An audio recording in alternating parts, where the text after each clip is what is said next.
حیات الصحابہ ٹاپک اللہ کے راستے میں اخلاص نیت کے ساتھ نکلنا۔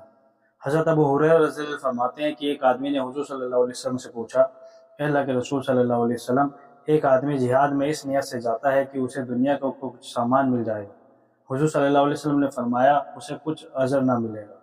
لوگوں نے اس بات کو بہت سمجھا اور اس آدمی سے کہا، تم حضور صلی اللہ علیہ وسلم کی خدمت میں جا کر دوبارہ حضور صلی اللہ علیہ وسلم سے پوچھو، شاید تم اپنی بات حضور صلی اللہ علیہ وسلم کو سمجھا نہیں سکے۔ اس آدمی نے کہا، اے اللہ کے رسول صلی اللہ علیہ وسلم، ایک آدمی جہاد میں اس نیت سے جاتا ہے کہ وہ دنیا کا کچھ سامان حاصل کرنا چاہتا ہے۔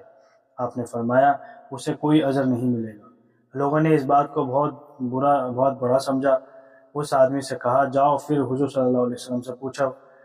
اس نے تیسری بار حضور صلی اللہ علیہ وسلم کی خدمت میں جا کر عرض کیا، ایک آدمی اللہ کے راستے میں جہاد میں اس نیت سے جاتا ہے کہ اسے دنیا کا کچھ سامان مل جاتا۔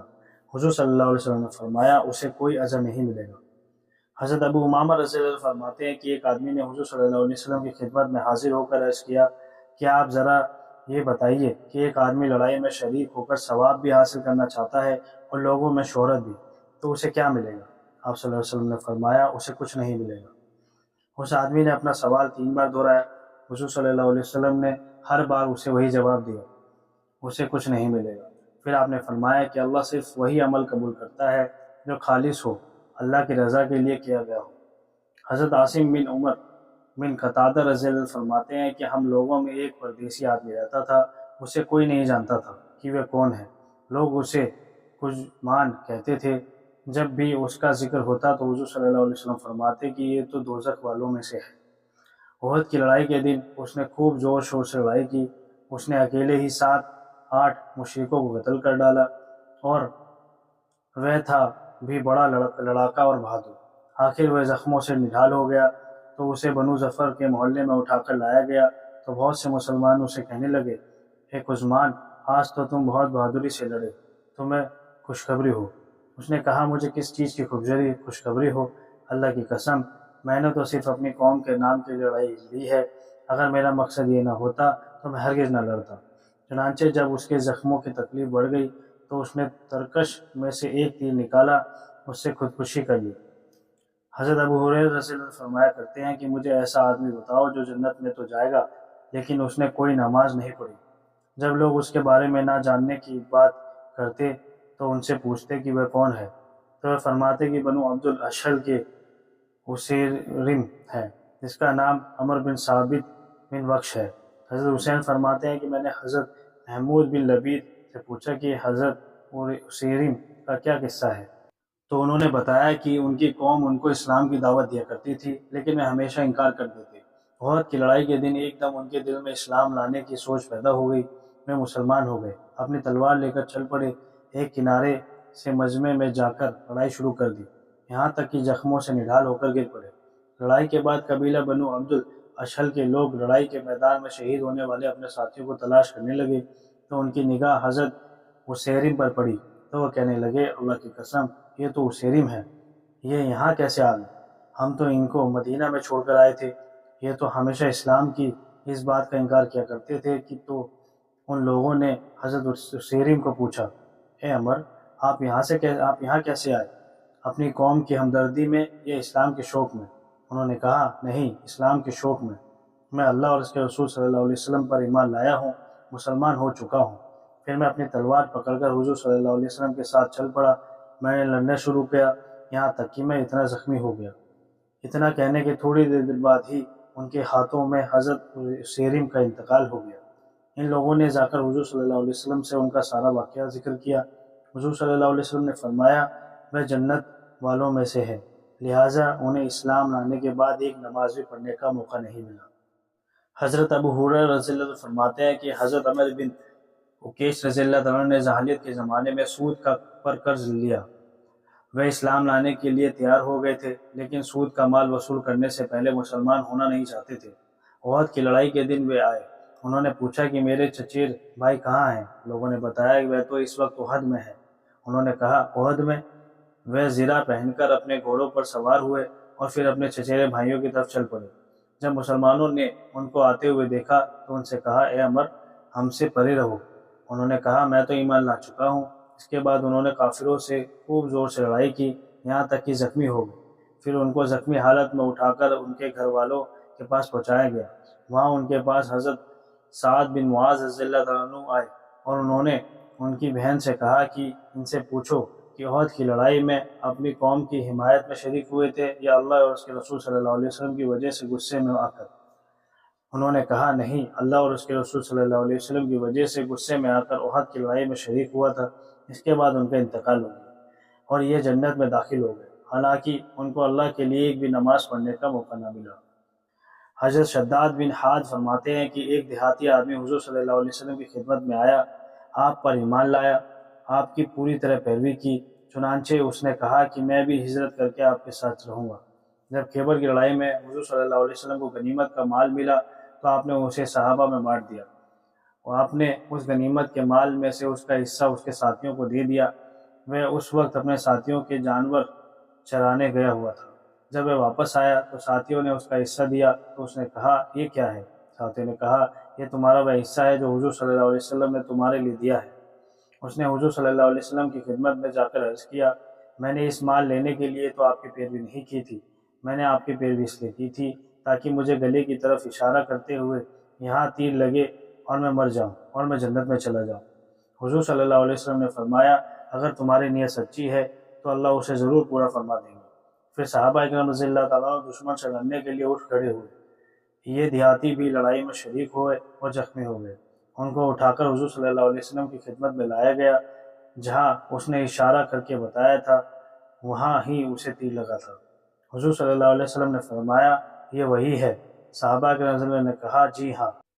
آپ نے فرمایا اس کی نیت سچی تھی اس لیے اللہ نے پوری کر دی۔ حضور صلی اللہ علیہ وسلم نے اسے اپنے جبے میں کفن دیا اور اس کا جنازہ آگے رکھ کر آپ نے اس کی نماز جنازہ پڑھائی۔ نماز جنازہ میں اس کے لیے دعا کرتے ہوئے آپ کے یہ لفظ ذرا اونچی آواز سے سنے گئے، اے اللہ یہ تیرا بندہ ہے، تیرے راستے میں ہجرت کر کے نکلا تھا اور اب یہ شہید ہو گیا ہے اور میں اس کا گواہ ہوں۔ حضرت انس رضی اللہ عنہ فرماتے ہیں کہ ایک آدمی حضور صلی اللہ علیہ وسلم کے پاس آیا، کہنے لگا اے اللہ کے رسول صلی اللہ علیہ وسلم، میں کالے رنگ کا آدمی ہوں، میرا چہرہ بدصورت ہے اور میرے پاس مال بھی کچھ نہیں، اگر میں ان کفار سے لڑتے ہوئے مر جاؤں تو کیا میں جنت میں داخل ہو جاؤں گا؟ حضور صلی اللہ علیہ وسلم نے فرمایا ہاں۔ یہ سن کر وہ آگے بڑھے، کافروں سے لڑائی شروع کر دی، یہاں تک کہ شہید ہو گئے۔ حضور صلی اللہ علیہ وسلم اس کے پاس تشریف لے گئے، وہ شہید ہو چکے تھے۔ تو آپ نے فرمایا اب تو اللہ نے تمہارا چہرہ خوبصورت بنا دیا ہے، تمہیں خوشبودار بنا دیا ہے، تمہارا مال زیادہ کر دیا ہے، اور فرمایا کہ میں نے بڑی بڑی آنکھوں والی حوروں میں سے اس کی 2 بیویاں دیکھی ہیں جو اس کے جسم اور اس کے جبے کے بیچ داخل ہونے کے لیے جھگڑا کر رہی ہیں۔ حضرت عمر بن عاص رضی اللہ عنہ فرماتے ہیں کہ حضور صلی اللہ علیہ وسلم نے میرے پاس یہ پیغام بھیجا کہ کپڑے پہن کر ہتھیار لگا کر میرے پاس آ جاؤ۔ چنانچہ میں تیار ہو کر آپ کی خدمت میں حاضر ہوا۔ آپ نے فرمایا میں تمہیں ایک فوج کا امیر بنا کر بھیجنا چاہتا ہوں، اللہ تمہیں سلامت بھی رکھے گا، تمہیں غنیمت کا مال بھی دے گا، میں بھی اس مال میں سے تمہیں اچھا مال دوں گا۔ اس پر میں نے کہا میں تو مال کی وجہ سے اسلام نہیں لایا بلکہ مسلمان بننے کے شوق میں نے اسلام کو قبول کیا ہے۔ آپ نے فرمایا اے عمر، بھلے آدمی کے لیے اچھا مال بہترین چیز ہے۔ طبرانی نے اوسط اور کبیر میں اس حدیث کا ذکر کیا گیا ہے کہ اس میں یہ لفظ ہے میں تو 2 وجہ سے اسلام لایا ہوں، ایک تو مجھے مسلمان بننے کا شوق تھا، دوسرے میں آپ کے ساتھ رہنا چاہتا تھا۔ آپ نے فرمایا ٹھیک ہے، مجھے اچھا مال بھلے آدمی کے لیے بہترین چیز ہے۔ حضرت ابو البختری طائی فرماتے ہیں کہ کچھ لوگ مختار بنی عبید کے باپ حضرت ابو المختار کے پاس کوفہ میں جرث ابی عبید پر جمع تھے، جہاں حضرت عبید ثقفی رحمۃ اللہ علیہ 13 ہجری میں اپنے لشکر سمیت شہید ہوئے تھے۔ حضرت ابو عبید کی فوج کے تمام آدمی شہید کر دیے گئے تھے، صرف 2 یا 3 آدمی بچے تھے۔ انہوں نے اپنی تلواریں لے کر اس زور سے دشمن پر حملہ کیا تھا کہ ان کی صفیں چیر کر باہر نکل آئے، یوں بچ گئے۔ پھر یہ تینوں مدینہ آئے۔ ایک بار یہ تینوں لوگ ان شہید ہونے والوں کا ذکر کر رہے تھے، اتنے میں حضرت عمر رضی اللہ تعالیٰ عنہ باہر نکلے۔ انہوں نے کہا مجھے بتاؤ تم لوگ ان کے بارے میں کیا کہہ رہے ہو؟ انہوں نے کہا ہم ان کے بارے میں استغفار کر رہے ہیں اور ان کے لیے دعا کر رہے ہیں۔ حضرت عمر رضی اللہ عنہ نے فرمایا تو تم نے ان کے بارے میں جو کہا تھا مجھے بتا دو ورنہ میں تمہیں سخت سزا دوں گا۔ انہوں نے کہا ہم نے ان کے بارے میں کہا تھا کہ یہ لوگ شہید ہیں۔ حضرت عمر رضی اللہ عنہ نے فرمایا اس ذات کی قسم جس کے علاوہ کوئی معبود نہیں، اس ذات کی قسم جس نے حضرت محمد صلی اللہ علیہ وسلم کو حق دے کر بھیجا ہے، جس کے حکم کے بغیر قیامت قائم نہیں ہوگی۔ اللہ کے نبی کے علاوہ اور کسی بھی مرنے والے کو اللہ کے یہاں کیا ملے گا؟ اسے کوئی بھی زندہ انسان نہیں جانتا۔ البتہ اللہ کے نبی کے بارے میں یقین معلوم ہے کہ اللہ نے ان کے اگلے پچھلے تمام گناہ معاف کر دیے ہیں۔ اس ذات کی قسم جس کے علاوہ کوئی معبود نہیں، اس ذات کی قسم جس کے حق پر ہدایت دے کر محمد صلی اللہ علیہ وسلم کو بھیجا ہے، جس کے حکم کے بغیر قیامت قائم نہ ہوگی۔ کوئی آدمی دکھاوے اور شہرت کی وجہ سے لڑتا ہے، کوئی آدمی قومی گوشت کی وجہ سے لڑتا ہے، کوئی دنیا حاصل کرنے کے لیے لڑتا ہے، اور کوئی مال لینے کے لیے، اور ان تمام لڑنے والوں کو اللہ کے یہاں وہی ملے گا جو ان کے دلوں میں ہے۔ حضرت مالک بن اوس بن حسان رضی اللہ عنہ فرماتے ہیں کہ ایک بار ہم لوگوں نے ایک فوج کا ذکر کیا جو حضرت عمر رضی اللہ عنہ کے زمانے میں اللہ کے راستے میں شہید ہو گئی تھی۔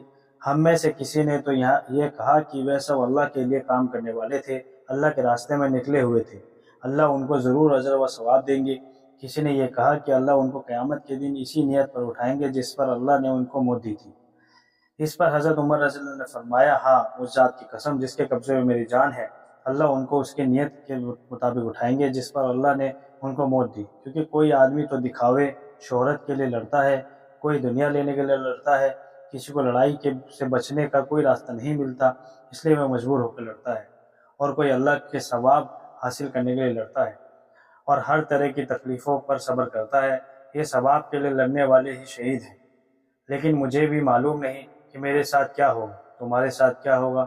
ہاں، اتنی بات مجھے ضرور معلوم ہے کہ اس قبر والے یعنی اللہ کے رسول صلی اللہ علیہ وسلم کے پچھلے تمام گناہ معاف ہو چکے ہیں۔ حضرت مشروق رحمۃ اللہ علیہ فرماتے ہیں کہ ایک بار حضرت عمر رضی اللہ عنہ کے مجلس میں شہیدوں کا ذکر کیا گیا تو حضرت عمر رضی اللہ عنہ نے لوگوں سے پوچھا، تم شہید کسے سمجھتے ہو؟ لوگوں نے کہا، اے امیر المومنین، ان لڑائیوں میں جو مسلمان قتل ہو رہے ہیں وہ سب شہید ہیں۔ اس پر آپ نے فرمایا، پھر تمہارے شہید بہت ہو جائیں گے۔ میں تمہیں اس بارے میں بتاتا ہوں، بہادری اور بزدلی لوگوں کی فطری چیزیں، اللہ جس کی طبیعت جیسی چاہے بنا دے۔